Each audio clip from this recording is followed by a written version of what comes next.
Counterspy. Washington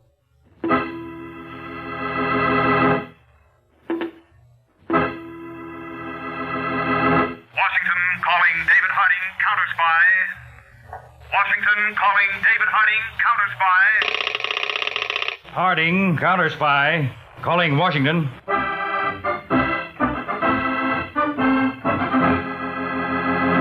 United States Counterspies, especially appointed to investigate and combat the enemies of our country, both at home and abroad.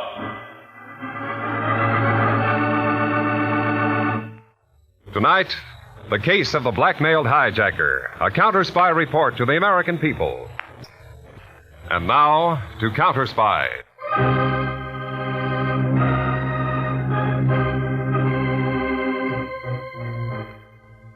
Shortly after midnight, last February 3rd, a heavy truck carrying 10 tons of high explosives to a government arsenal was rolling along a foggy, mountainous stretch of Highway 9W in eastern Pennsylvania. The driver, Larry Mason, held the wheel tightly.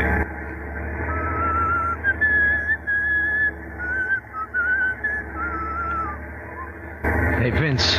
Yeah? Vince, can you see anything? The fog's getting thicker by the minute, Larry.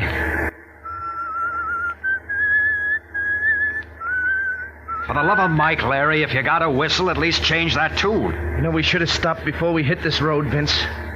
With that 10 tons of nitro we got in the back, one slip and my wife cashes in my insurance. Hey, Larry, up ahead.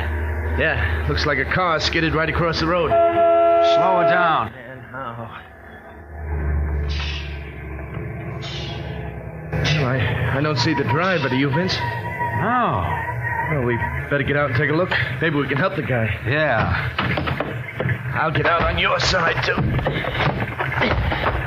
Okay, you two. Hold everything. Guy with a gun. Hey, what is this? Get away from that truck.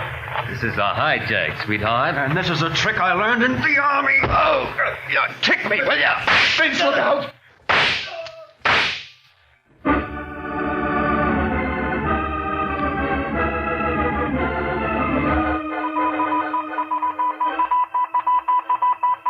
Urgent to all Counterspy field offices, District 3. Mr. Harding now in Pittsburgh field office to take charge of following case. Truck hijacking last night, Highway 9W, eastern Pennsylvania. Relief driver Vince Dugan killed. Killer tentatively identified as one Sid Barlow. See Counterspy file. Identification made by surviving driver of truck Larry Mason.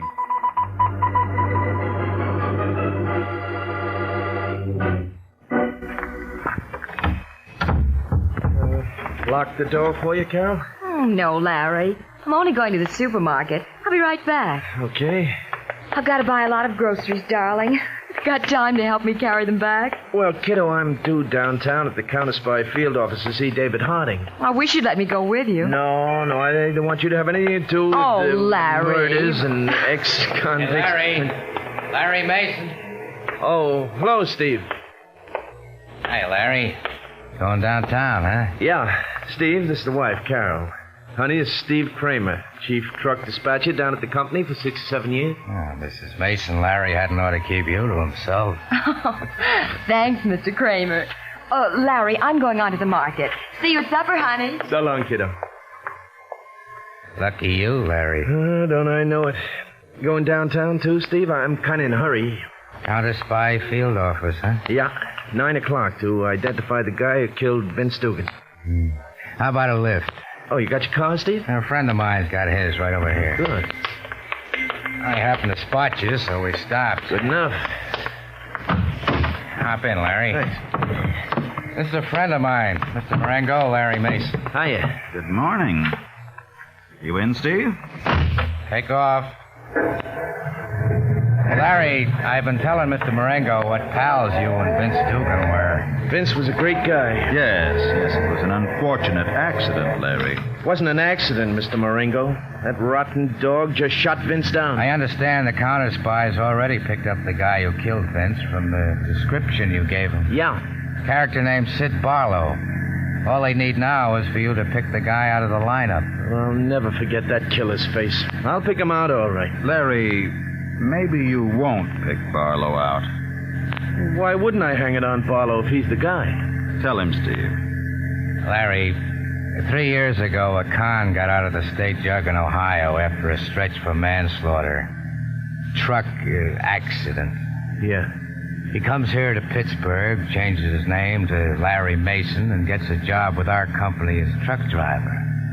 Under false pretenses. How did you know? Also, Larry, last year you married a very lovely girl. I'll say. But, of course, you didn't tell Carol about your prison term, did you? Now, listen. What Carol doesn't know won't hurt her, eh, Larry? Carol doesn't have to know. Does she, Steve? Oh, Mr. Marengo, nobody has to know. That's up to Larry. So that's the setup. Steve, it's 8:45. We'll drive Larry down to the Counterspy field office. Mr. Harding will be waiting for it.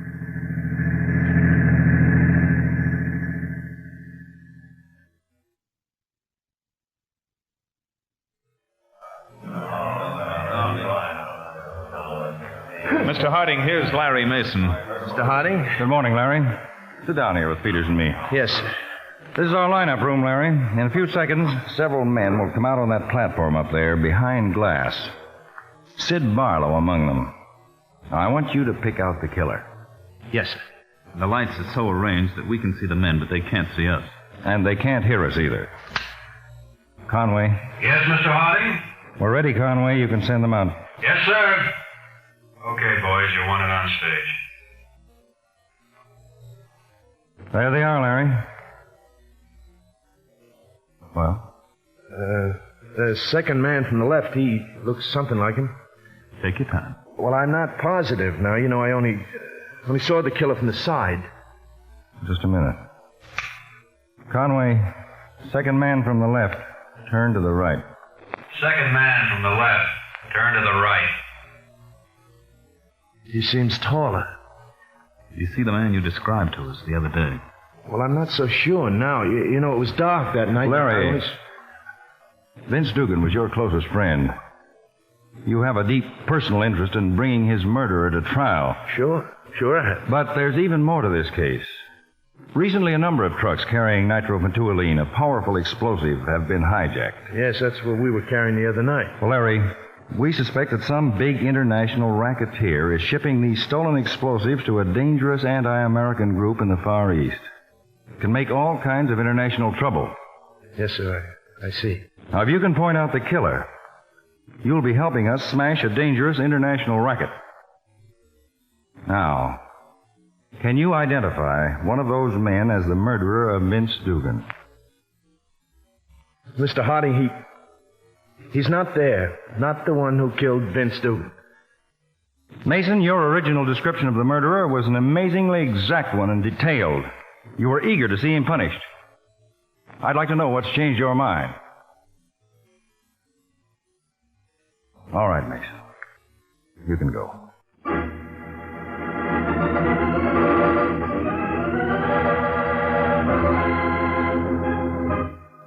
Yeah, Larry, this is Steve. I left a message for you to call me. Listen, I made a date for you with Mr. Marengo, and you better come. 8 o'clock tonight in this penthouse apartment. I'll pick you up.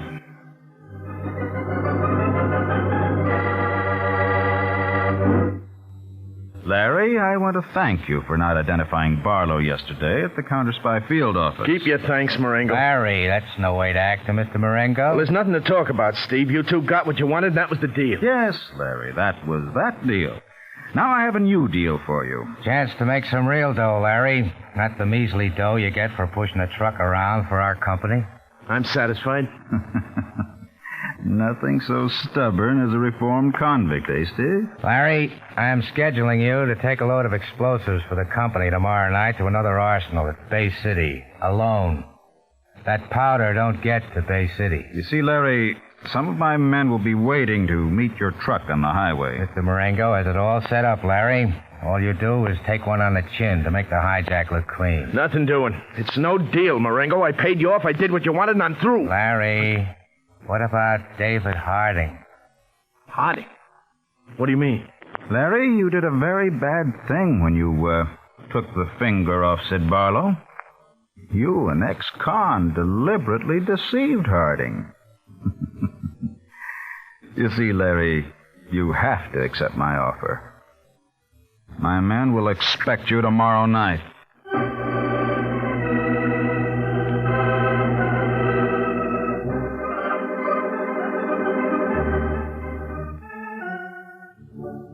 What's the setup, Peters? Larry Mason's taking a load of explosives to the Bay City Arsenal tonight, Dave, alone. Oh, it's a perfect situation for Mason to allow himself to be hijacked. But do we allow it, Dave?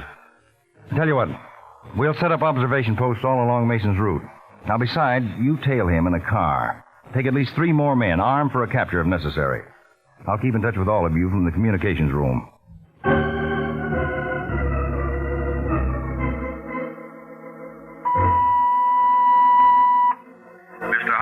Conway reporting from Greenvale. Truck driven by Larry Mason stopped here 11:35 p.m. While he was cleaning his license, I checked his speedometer.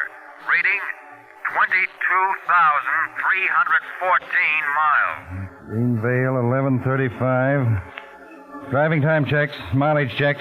Thanks, Conway. Adams reporting from Pine City, Mr. Harding. Larry Mason's time here, 1:05 a.m. Speedometer reading 22,367. Time and mileage check. And Adams, Peters and 3 men are tailing Mason's truck in a car, ready for trouble if it comes. Keep an eye out for them.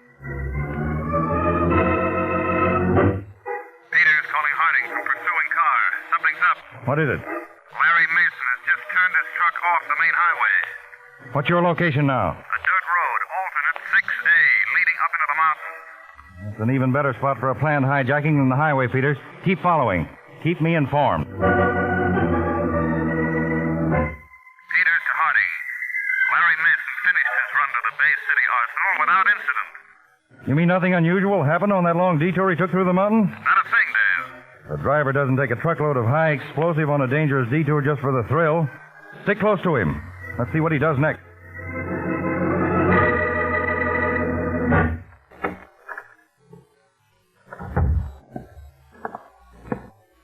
Dave. Hey, Dave, wake up. Oh, Peters, I guess I dozed off in my chair waiting all night for you to call again. Hey, what are you doing back here in Pittsburgh? I tailed Mason all the way back from Bay City. No trouble? Admittedly, it looked like a hijack setup at first, but nothing happened. He came back, left his truck in the main garage, and went home. Larry Mason is a very puzzling young man. We'll have to find some way of unpuzzling him.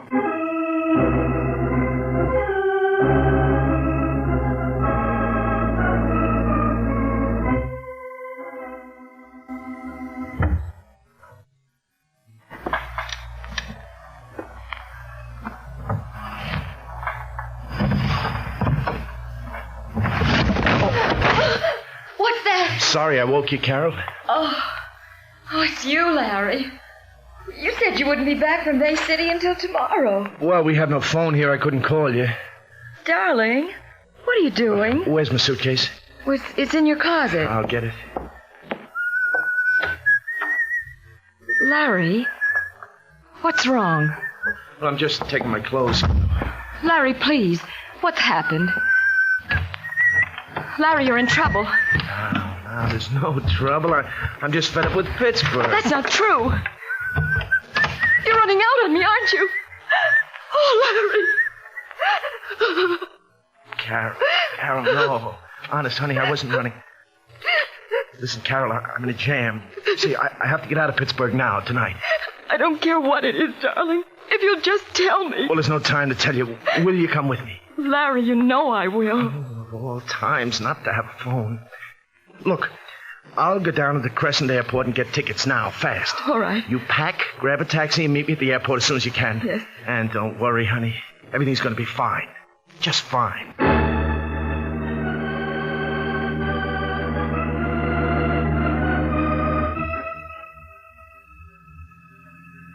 Taxi!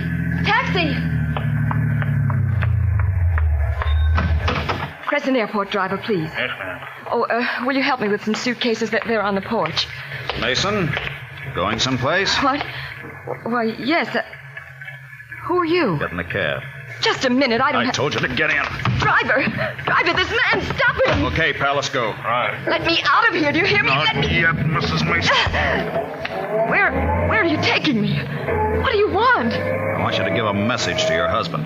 Larry? A special kind of message, Mrs. Mason. The kind your husband will understand. What are you talking about? Mrs. Mason, the next time your husband is told to do something, it's got to be done right. But No side roads, no stand-ups. The next time he delivers, or something fatal will happen to you, to him too. That's the message. Now, Mrs. Mason, just make sure he gets the message straight. No, don't push me out, please! Oh!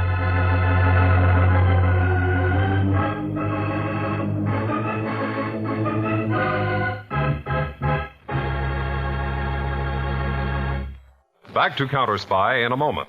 But first... Now, back to Counterspy. Flight 7, Continental Airlines, Pittsburgh to St. Louis, now loading at Gate 4.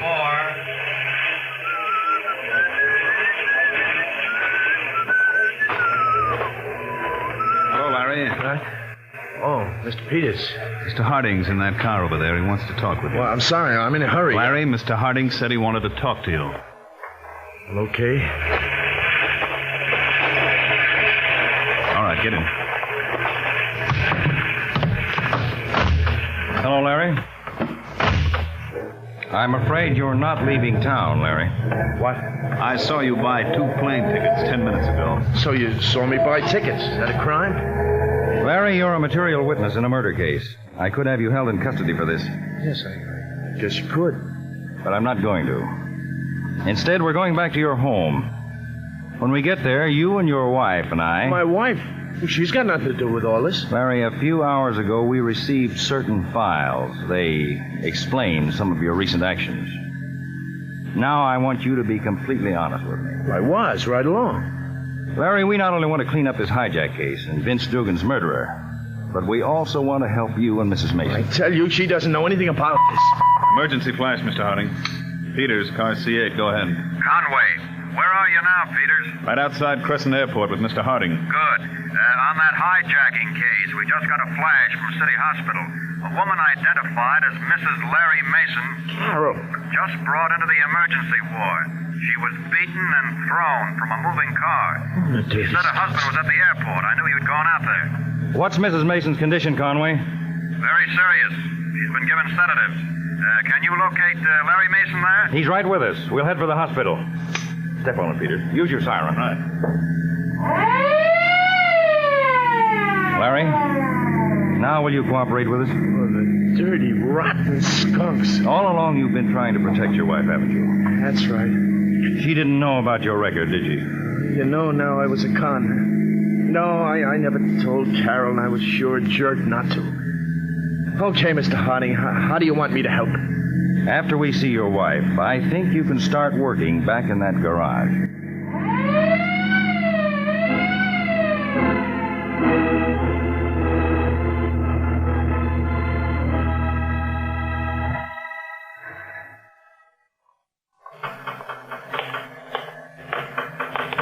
Hey, Larry, I want to talk to you. Yes, Steve? Some stunts you pulled taking a detour last night and ducking the hijack setup. I thought it was a good stunt. We're giving you one more chance.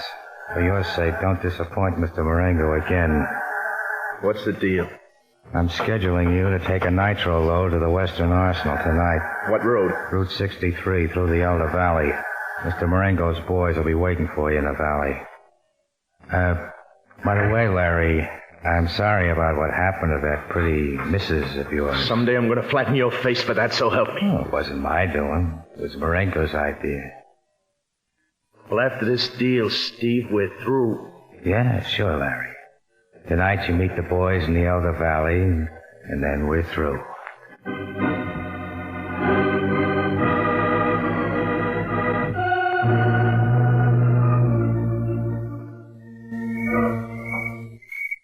There's the lights on Mason's truck, Mr. Marengo. Stop down there in the valley. Your boys signaled it? Yes, Steve.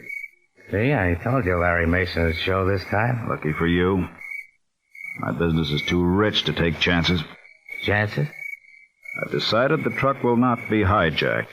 Not after I set everything up and all your boys down there got to do is go to work? You don't understand. It'll only appear that the truck wasn't hijacked. I don't get you, Mr. Marengo. Right now, Sid Barlow and the rest of my men are removing most of the powder from that truck, as I originally planned. What they leave will be used to destroy the truck and Larry Mason. Kill Larry Mason? Hey, it'll look like an accident, huh? We won't have to worry anymore about trusting him or not. Both he and the truck will be blown to bits. Mr. Marengo, this is something I gotta see. Oh, you'll see it, Steve. You and I both will. Ah. Flashing the signal to me from up here. Everything's ready. Now, huh? Yes, Steve. In a moment.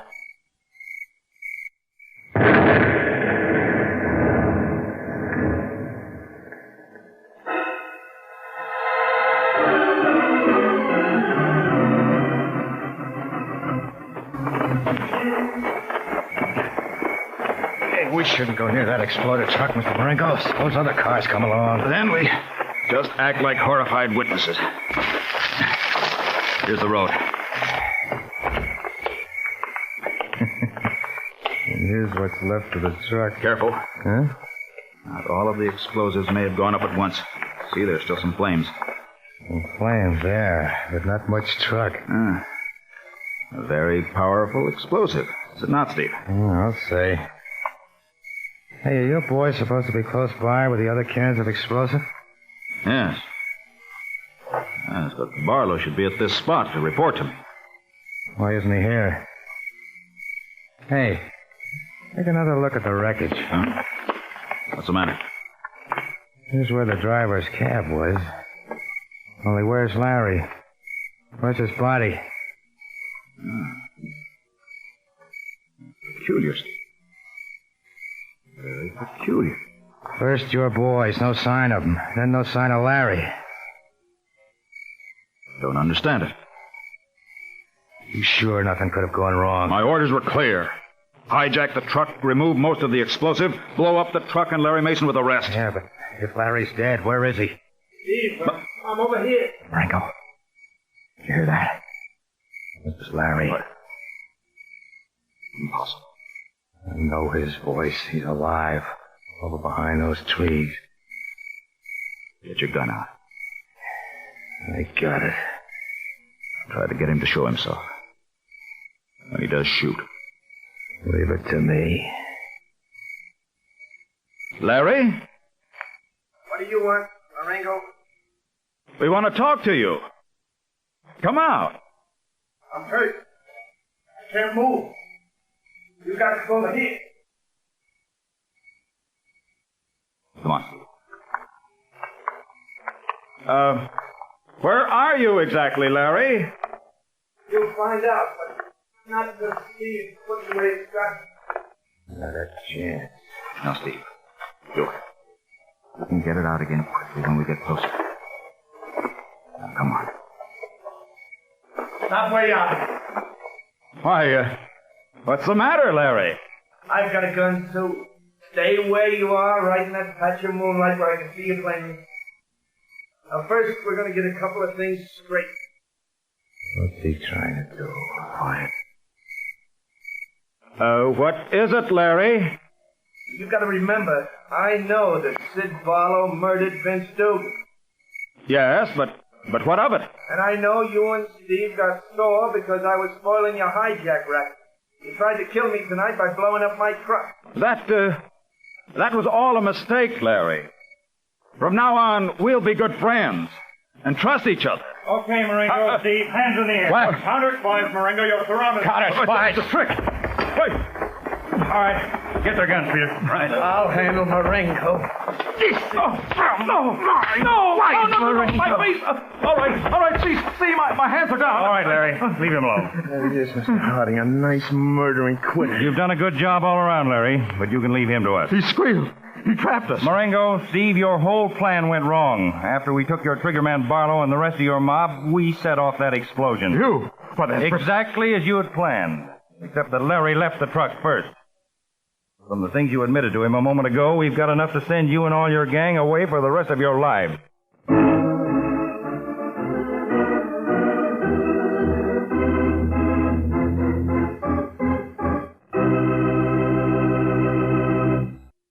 Tonight's Counterspy program originated in New York and featured Don McLaughlin and Mandel Kramer with music by Rosa Rio. Counterspy is a Phillips H. Lord production.